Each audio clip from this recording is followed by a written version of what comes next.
Kami juga mengundang ke atas panggung. Bapak Dr. Andes Ami Al-Humami MA.MED PhD untuk dapat naik ke atas panggung dan menerima plakat yang akan diberikan oleh Kak Aidil Afdan Panandrang dan juga Kak Sarah di acara Rembuk Pemuda hari ini. Silakan Bapak.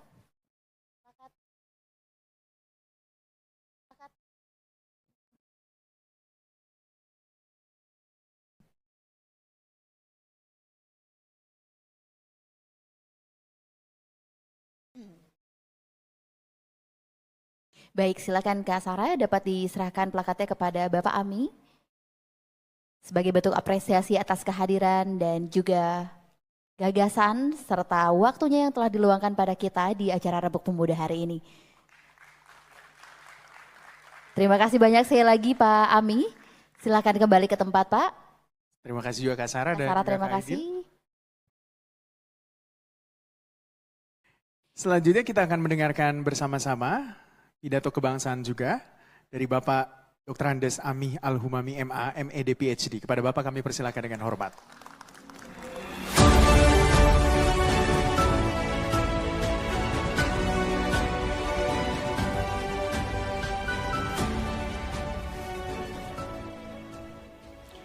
Assalamualaikum warahmatullahi wabarakatuh. Selamat sore, salam sejahtera untuk kita semua dan salam sehat. Om Swastiastu, Salam, Namo Buddhaya, salam kebajikan.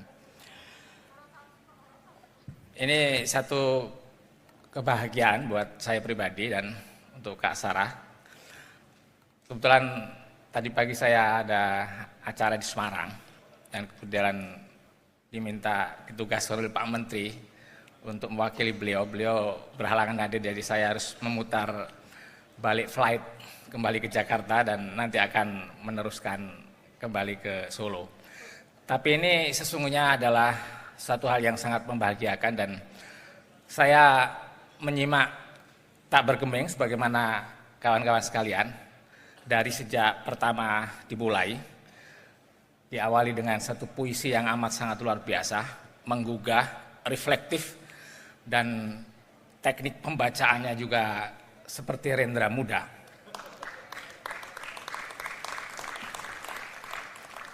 Dan serangkaian pidato yang tadi betul-betul very inspiring speeches.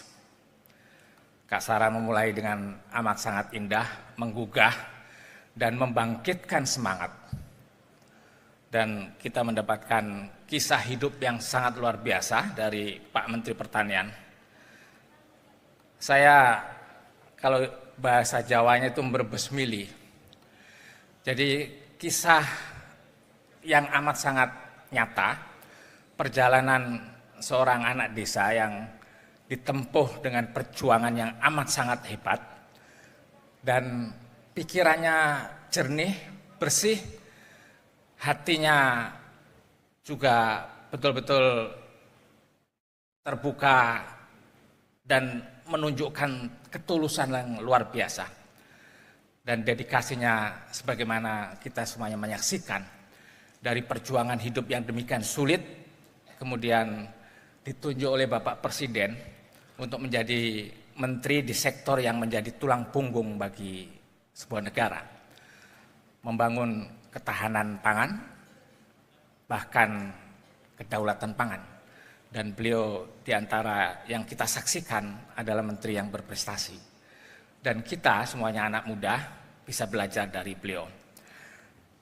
Mudah-mudahan ini sesi yang terakhir dan saya akan sedikit bercerita tentang bagaimana Bappenas mencoba untuk menyusun katakanlah semacam peta jalan, perencanaan pembangunan untuk pendidikan, untuk kesehatan, untuk menyiapkan manusia-manusia unggul Indonesia yang tadi kita belajar dari Pak Menteri Pertanian, betul-betul potensi yang sangat luar biasa, yang kalau kita kelola dengan baik, itu akan menumbuhkan sikap optimisme, dan terutama dari kalangan generasi muda yang amat sangat berbakat.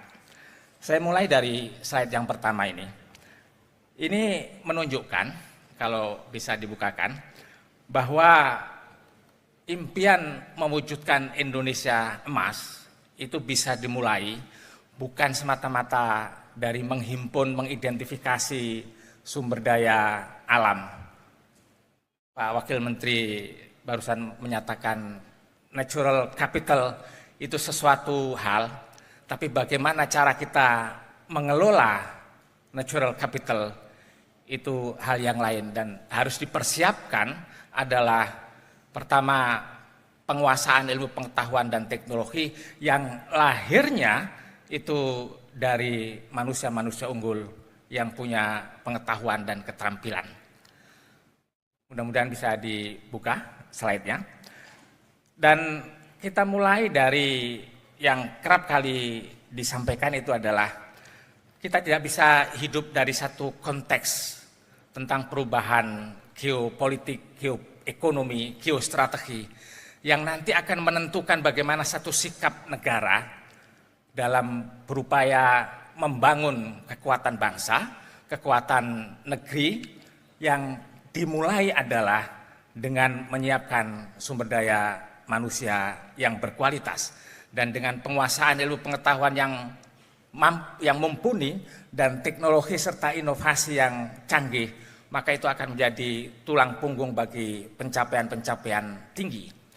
Saya tidak ingin mengulas panjang karena sebagian sudah disampaikan oleh Pak Wakil Menteri tadi, terutama soal 3 krisis ganda yang itu akan juga menentukan bagaimana kemampuan Indonesia dalam merespon dinamika global. Dan di antara dinamika global yang sangat penting itu adalah transisi demografi. Dan transisi demografi, bisa lanjut ke yang slide berikutnya, itu nyata kita hadapi sebagaimana kita saksikan sekarang.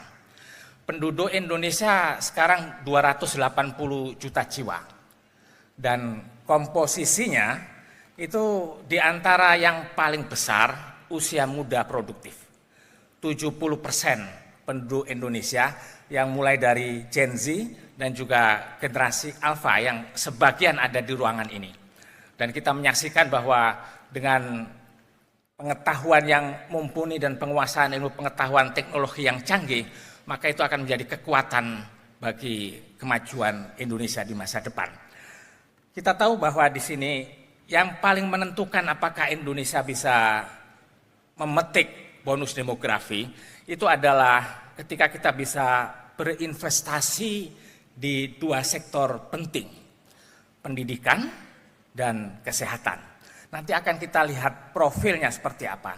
Dan di antara agenda-agenda penting selama 1 dekade periode pemerintahan Bapak Presiden Joko Widodo, dan tadi isu keberlanjutan menjadi sangat relevan dan penting yang nanti akan juga menjadi bagian yang sangat strategis yang akan dijalankan oleh pemerintahan baru di bawah pimpinan Bapak Jenderal Prabowo Subianto.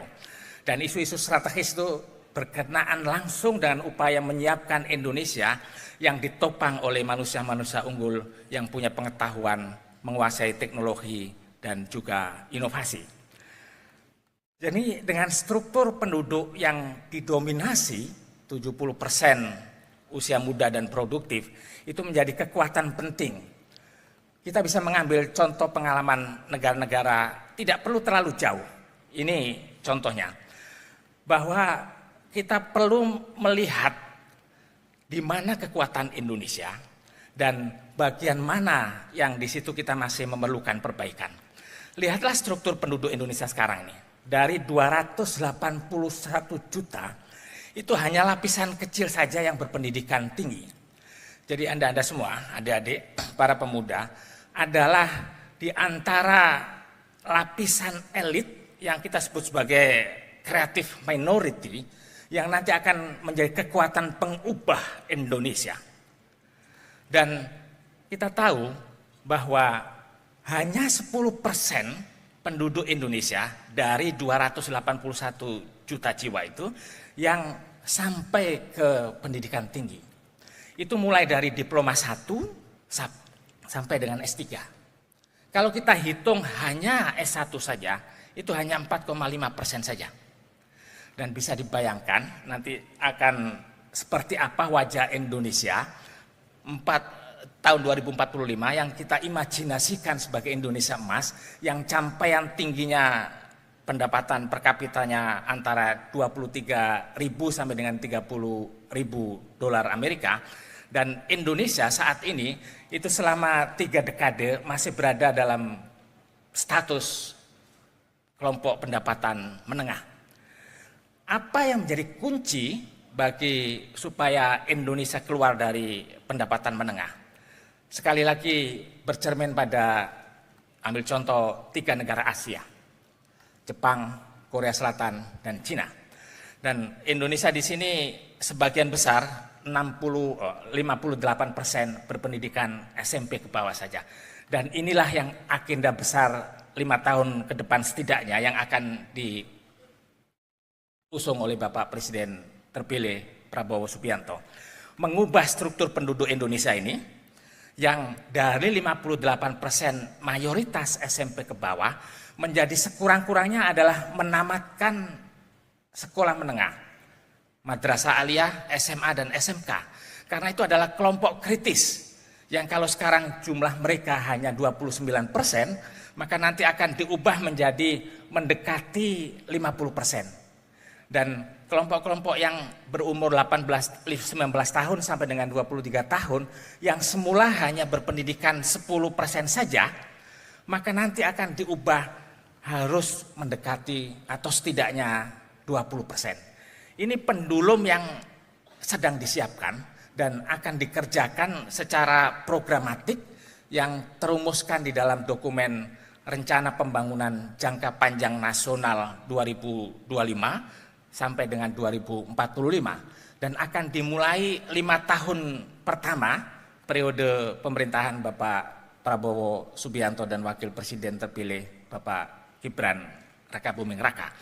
Nah, jika kita berinvestasi di sektor pendidikan dan bisa mengubah struktur penduduk yang berpendidikan setidaknya menengah, yang itu kita sebut sebagai critical mass, dan akan menyumbang pada pendidikan tinggi, maka itu akan menjadi kekuatan pijakan. Kita ambil contoh pengalaman Korea Selatan. Korea Selatan itu sudah selesai wajib belajar 12 tahun, artinya pendidikan menengah, itu sejak dekade 80-an. Dan partisipasi pendidikan tinggi itu di atas 90%. Dan apa yang menjadi kekuatan kunci Korea Selatan adalah karena SDM unggul dan menguasai ilmu pengetahuan dan teknologi serta inovasi. Dan itulah yang mengubah wajah Korea Selatan. Kita tahu dan belajar bahwa Korea Selatan pernah mengalami masa-masa kelam. Ada perang sipil, bermusuhan dengan Jepang. Tapi ada etos yang ditumbuhkan, dibangkitkan di bangsa Korea Selatan. Dan kemudian tampil sebagai di antara negara pertama Asia yang masuk OECD countries setelah Jepang. Jepang lebih istimewa lagi sesungguhnya. Anda bayangkan tahun 1945 Jepang kalah perang. Dan selang kurang dari 25 tahun, tahun 1973, 74, 75, Jepang sudah menguasai pasar otomotif terutama Asia. Jepang sudah menguasai pasar jam tangan terutama Asia. Dan apa yang dilakukan oleh Jepang adalah inovasi, teknologi baru. Jepang mengobservasi bagaimana cara Eropa maju dan berkembang. Di Eropa, salah satu produk unggulan itu adalah jam tangan, merek-merek ternama, dan segmented market itu sudah ada. Merek apa saja yang elit itu. Oleh Jepang, dicoba dipelajari teknologinya dan diadopsi dengan menggunakan inovasi menurut mereka sendiri. Maka lahirlah jam tangan baru, Seiko, Citizen, Alba, dan lain-lain. Sama-sama jam tangan, tapi dengan inovasi dan dengan market yang berbeda. Dan itu menjadi kekuatan ekonomi Jepang. Itu yang kemudian jalan kemajuan yang ditempuh oleh Jepang direplikasi oleh Korea Selatan. Apa yang dilakukan oleh Korea Selatan adalah teknologi, inovasi, dan ekonomi yang punya nilai tambah. Kita tahu produk-produk elektronik Korea Selatan.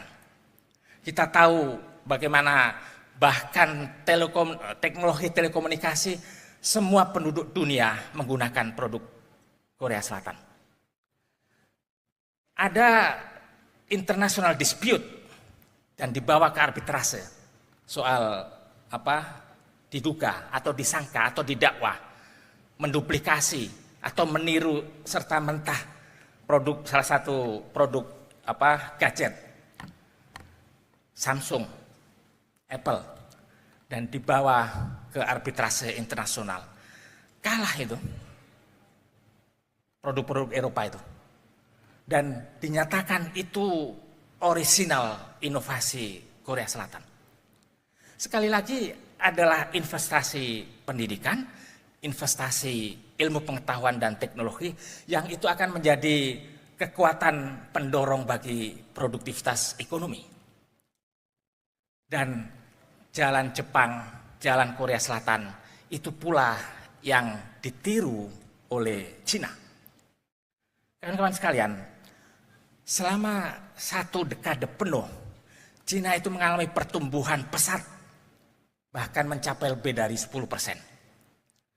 Dan kita tahu, serupa dengan Korea Selatan, Cina pun pernah mengalami masa kelam.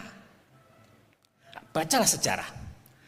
Ada peristiwa dekade 50-an, 60-an, 1950-1960, terjadi revolusi kebudayaan di Cina. Semua perguruan tinggi ditutup. Sekolah-sekolah terbaik di Cina ditutup, yang kita sebut sebagai grammar schools. Orang-orang bertalenta tidak bisa sekolah, tidak bisa masuk perguruan tinggi, dan mereka diwajibkan masuk ke tentara merah, Red Guard, menjadi bagian dari Mao Zedong. Orang Barat tidak bisa menyebut Mao Zedong, menyebutnya Mao Zedong. Revolusi kebudayaan sesungguhnya adalah revolusi politik, konflik ideologi politik. Dan selama 10 tahun di masa revolusi kebudayaan, itu memakan korban sampai 3 juta jiwa penduduk Cina. Dan korbannya bukan semata-mata karena konflik perang sipil, tapi adalah karena tidak berfungsinya administrasi pemerintahan Cina yang kemudian tidak terurus, orang kelaparan, dan itulah akumulasi jumlahnya mencapai 3 juta. Tapi begitu reformasi ekonomi dan reformasi politik dilakukan di Cina oleh Deng Xiaoping 70-an dan 80-an, yang pertama-tama diinvestasikan sekali lagi adalah pendidikan dan kesehatan. Dan ada pertarungan elit, pertarungan pemikiran antara pemimpin-pemimpin elit Cina. Apakah menyekolahkan orang-orang terbaik, angkatan muda yang ketika dibuka kembali sekolah terbaik, perguruan tinggi terbaik, dan apakah akan dikirim ke negara barat untuk belajar ekonomi, belajar teknologi, belajar ilmu pengetahuan, apapun yang lain. Ada seorang tokoh waktu itu menteri pendidikan, Zhao Ziyang, yang karena sedemikian briliannya kemudian menjadi Perdana Menteri, diangkat oleh Deng Xiaoping. Apa kata Zhao Ziyang tentang pendidikan Cina? Untuk memajukan Cina, maka harus dikirim sebanyak-banyaknya sekolah ke barat. Belajar apa saja? Ditentang oleh banyak elit Cina.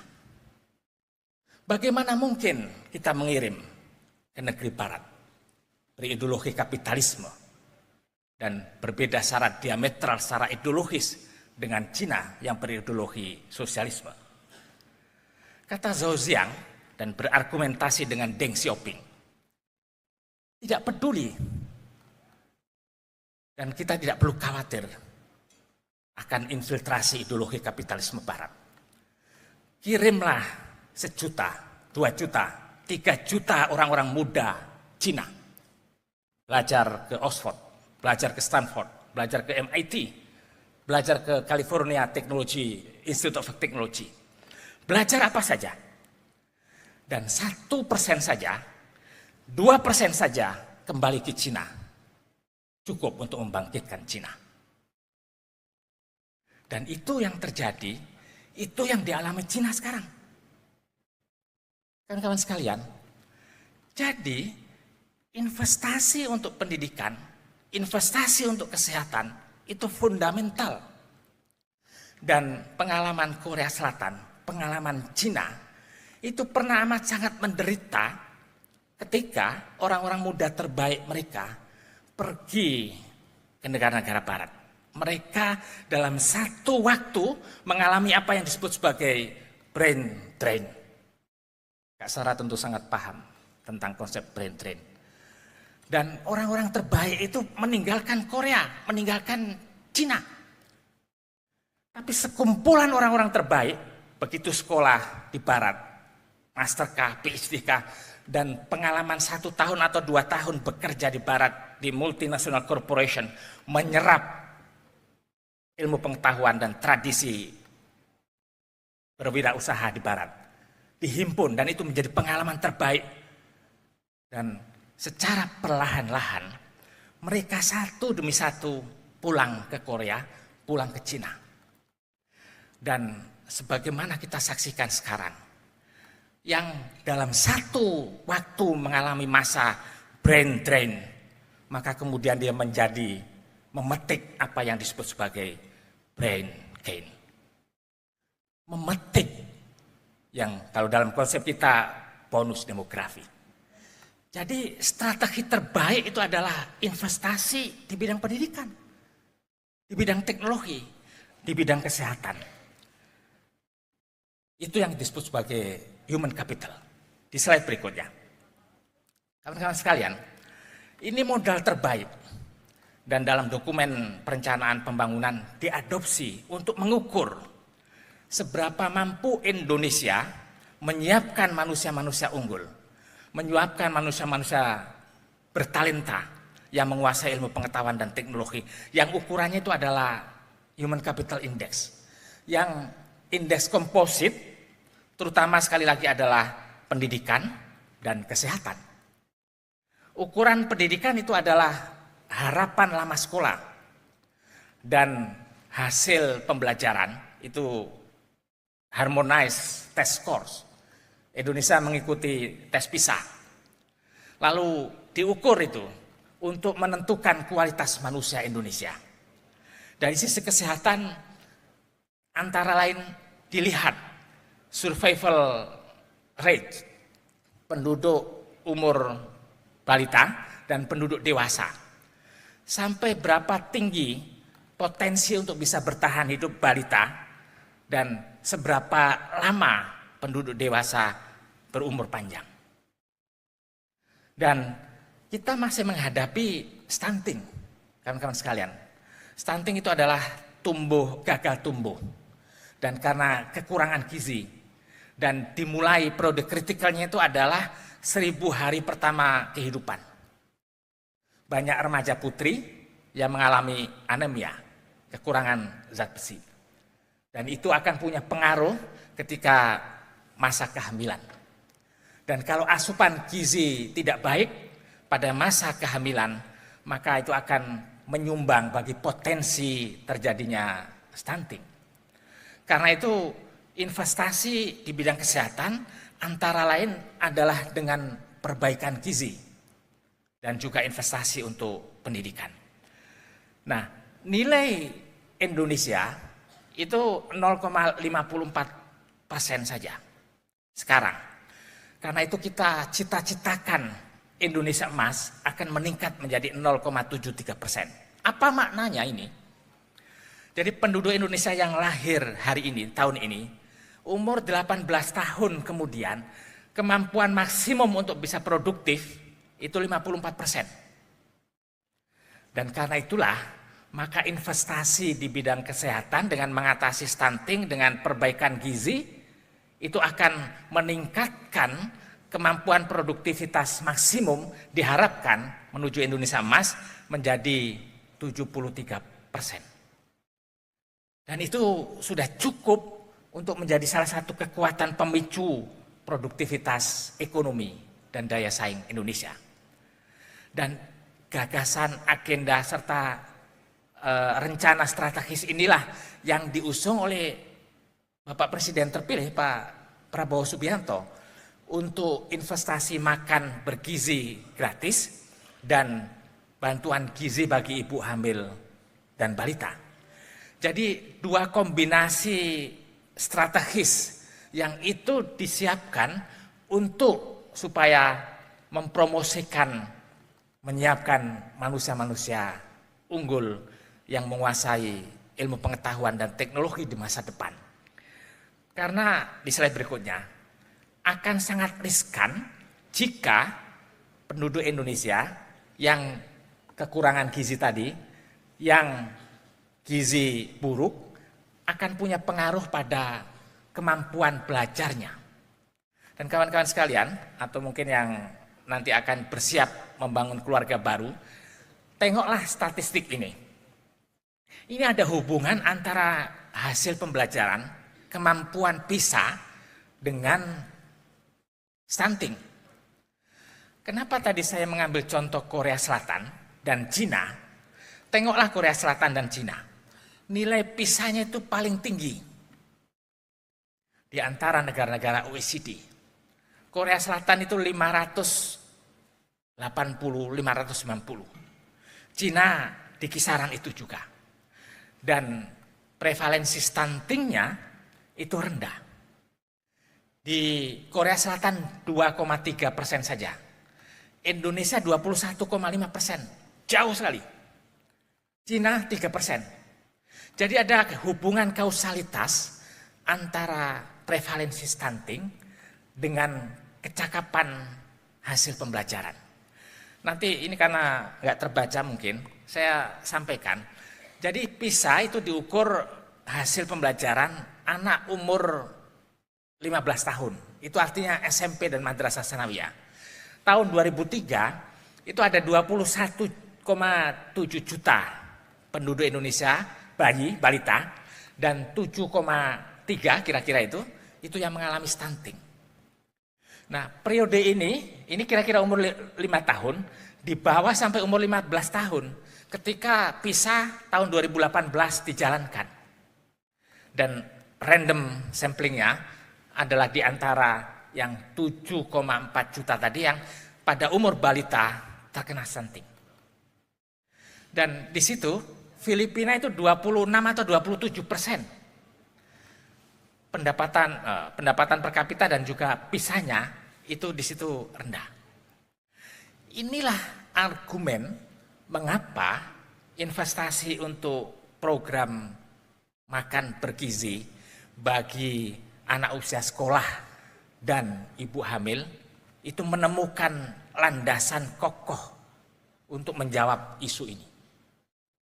Jadi kawan-kawan sekalian, untuk supaya bisa produktif, maka perbaikan gizi harus dilakukan. Dan slide ini menunjukkan isu-isu strategis, isu-isu penting yang dialami oleh kita semuanya sebagai bangsa, terutama untuk kalangan pemuda. Di sini dikatakan bahwa pemuda sehat, pemuda produktif itu ditentukan oleh apa saja. Di slide berikutnya. Ini lihatlah komposisi yang paling kanan, paling kiri atas itu, piramidanya. Dan ini mengonfirmasi di bonus demografi tadi, penduduk muda dan produktif. Nah, dia akan maksimal produktivitas tadi kalau hal-hal negatifnya itu bisa kita cegah.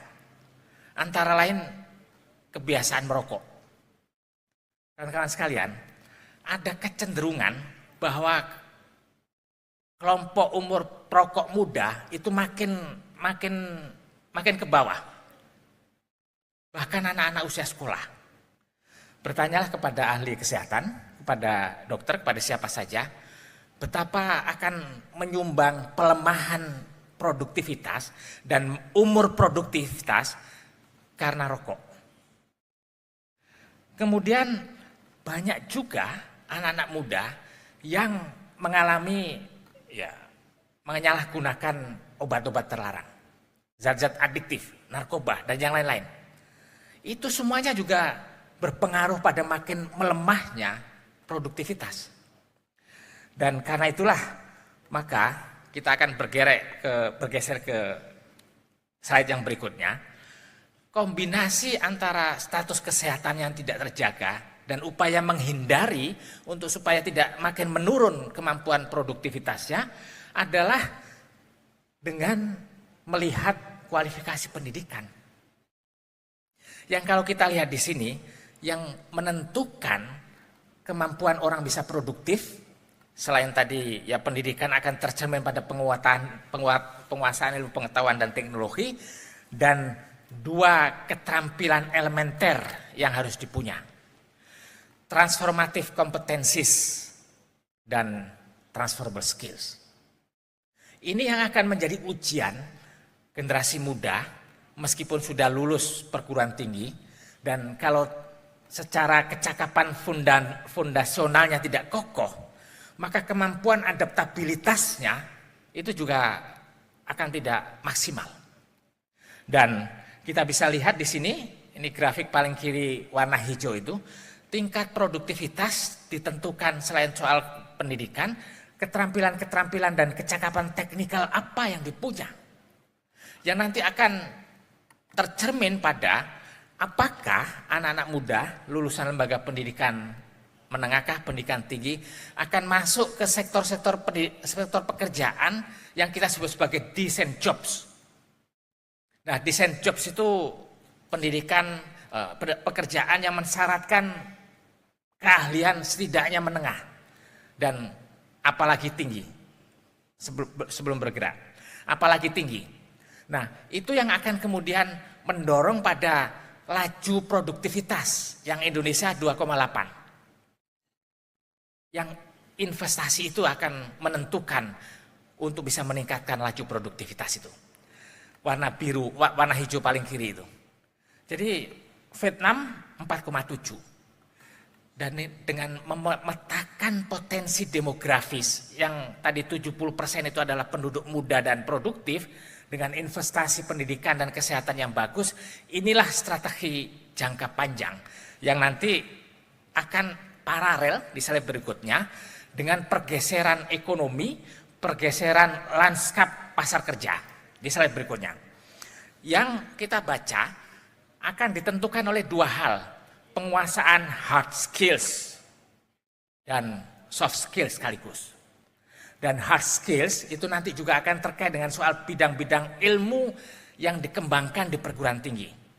Kita kerap membaca laporan atau juga pemberitaan bahwa sampai dengan tahun 2030-2035 banyak jenis-jenis pekerjaan yang hilang.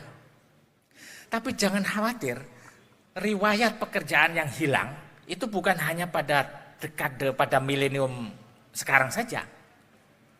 Pada masa revolusi industri abad 16-17 itu pun juga sudah dimulai. Bacalah Yuval Harari di buku 21 Lessons for 24th Century. 21 pelajaran penting untuk abad 21. Dikatakan bahwa yang menentukan daya survivalitas seseorang itu adalah selain keahlian di bidang keilmuan, adalah soft skills, adalah social skills. Dan kombinasi hard skills itu akan soft skills itu akan tercermin pada cognitive flexibility, cognitive abilities, kemampuan komunikasi, keterampilan bersosialisasi, kemampuan membangun jaringan. Dan Anda semuanya, kalangan muda yang berhimpun di organisasi rembuk pemuda, ini adalah gejala baru, antitesis dari organisasi old organized youth movement. Jadi gerakan pemuda versi lama yang diantitesis oleh gerakan baru yang Anda semuanya adalah inisiatornya. Anda semuanya adalah pelakunya. Dan Anda semuanya yang akan menuliskan sejarah Anda sendiri untuk masa depan. Dan dengan bidang ilmu apapun yang Anda punya, itu akan menjadi bekal berharga bagi Anda semuanya memasuki dekade baru menyongsong 2045. Dan pekerjaan-pekerjaan baru jangan pernah khawatir sepanjang hard skills bergabung dengan soft skills dan kemudian pengampuan literasi baru, literasi data, literasi teknologi, human literacy. Bagian yang 2 slide atau 3 slide terakhir. Kawan-kawan sekalian, tadi kita bicara tentang hard sciences, yang Indonesia juga masih kekurangan. Dan ini juga bagian dari agenda 5 tahun ke depan, yang kalau kita mengikuti debat atau janji yang disampaikan oleh Pak Prabowo dan Pak Gibran, itu akan memperbanyak, memperluas yang disebut sebagai STEM atau STEAM, Science, Technology, Engineering, Arts, and Mathematics. Dan kalau kita lihat di sini, Indonesia produktivitas lulusan rata-rata itu masih 83, di urutan 83. Nah, ini tantangan ke depan. Dan kita sesungguhnya sudah bisa memetakan di perguruan tinggi mana kita harus memperbanyak bidang-bidang keilmuan yang nanti akan dihubungkan langsung dengan strategi pengembangan ekonomi wilayah. Dan ini strategi baru, pendekatan baru di slide berikutnya yang ditempuh untuk pemerintahan yang akan datang. Kawan-kawan sekalian, kami di Bappenas membuat analisis sekaligus meletakkan dalam peta Indonesia perguruan tinggi mana yang nanti akan potensial ditingkatkan menurut peringkat dunia untuk menjadi perguruan tinggi unggulan. Selama ini kita punya Big Five, ITB, UI, UGM, IPB, dan macam-macam. Tapi jangan lupa bahwa banyak yang talented people itu bisa lahir dari perguruan tinggi yang bukan dari Big Five ini. Dan bisa di antara banyak jumlah lahir dari perguruan tinggi swasta di Kalimantan kah, di Sumatera kah, di Papua kah, dan di seluruh penjuru pelosok negeri. Yang kita lakukan dan akan segera kita kerjakan, karena sudah dituliskan di dalam dokumen perencanaan pembangunan, adalah memetakan apa potensi di Kalimantan, pertambangan, agroindustri. Apa yang paling kuat di Sulawesi, agromaritim, tetap pertambangan juga. Dan dengan memetakan wilayah-wilayah, termasuk juga potensi keunggulan, di situ kita bangun pusat-pusat keunggulan, Center of Excellence. Supaya Center of Excellence itu asosiasinya tidak hanya ke ITB, tidak hanya ke UI, tidak hanya ke IPB, tidak hanya ke Gajah Mada. Kita bisa menemukan mutiara dari Papua. Kita bisa menemukan brilian dari Universitas Patimura. Kita bisa menemukan orang-orang terbaik dari Universitas Tugu Umar di Aceh. Jadi kawan-kawan sekalian, dengan memetakan kekuatan ekonomi daerah, dengan membangun perguruan tinggi dan mengembangkan bidang keilmuan, maka kita akan sekaligus mengatasi regional economic disparities. Orang-orang terbaik dididik di perguruan tinggi Sahkuala, Universitas Malikul Saleh, di Universitas Papua, di Universitas Hairun, dan yang lain-lain. Dan dengan cara itulah, maka kita membangun Indonesia dari desa. Kita membangun Indonesia zaman Pak Jokowi dari pinggiran. Kalau di asta-citanya Pak Prabowo Gibran, membangun dari desa. Dan dengan memperkuat perguruan tinggi, mengembangkan bidang keilmuan, terutama STEM, yang sesuai dengan keunggulan daerah. Dan sekali lagi, kombinasi antara STEM, hard sciences, dengan social sciences and humanities, itu adalah kekuatan penting untuk menggerakkan Indonesia menuju pencapaian tinggi. Bagian terakhir, sekali lagi, bidang ilmu. Ini yang harus kita perhatikan secara seksama.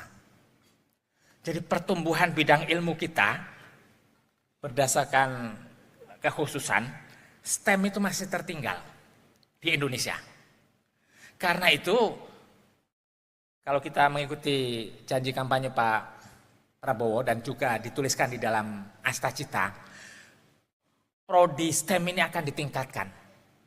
Dan beliau juga akan menjanjikan dan akan juga mengelola sumber daya pembiayaan anggaran pendidikan yang 20% itu untuk membangun sekolah-sekolah unggulan di sejumlah provinsi dan kabupaten, dan bersamaan dengan itu mengembangkan prodi STEM di perguruan tinggi dan memberi beasiswa, menyekolahkan orang-orang terbaik untuk bidang STEM ini. Serupa strategi yang sama dilakukan oleh Korea dan Cina. Kita boleh mengadaptasi, kita boleh mengadopsi strategi terbaik untuk kemajuan, dan itu sudah terbuktikan pengalaman Korea Selatan dan pengalaman Cina. Indonesia sekarang itu baru saja dan baru memasuki atau masuk menjadi OECD. Itu artinya bahwa potensi besar ada di Indonesia. Dan bagaimana cara kita mengelola sumber daya unggul tadi untuk betul-betul menjadi bukan saja bergantung pada natural capital, tapi juga human capital, intellectual capital, dan itu menjadi faktor penentu bagi kemajuan Indonesia di slide terakhir menuju Indonesia emas di tahun 2045. Dan ini akan menjadi pembuktian bagi kita semuanya yang 70% menghimpun orang-orang muda produktif, dan jika investasi di sektor kesehatan, sektor pendidikan kita jaga bersama dengan mengelola sumber daya anggaran 20% untuk pendidikan, maka kita akan bisa meneguhkan tekad dan meyakini dengan optimisme kita akan mewujudkan Indonesia emas tahun 2045. Terima kasih. Assalamualaikum warahmatullahi wabarakatuh.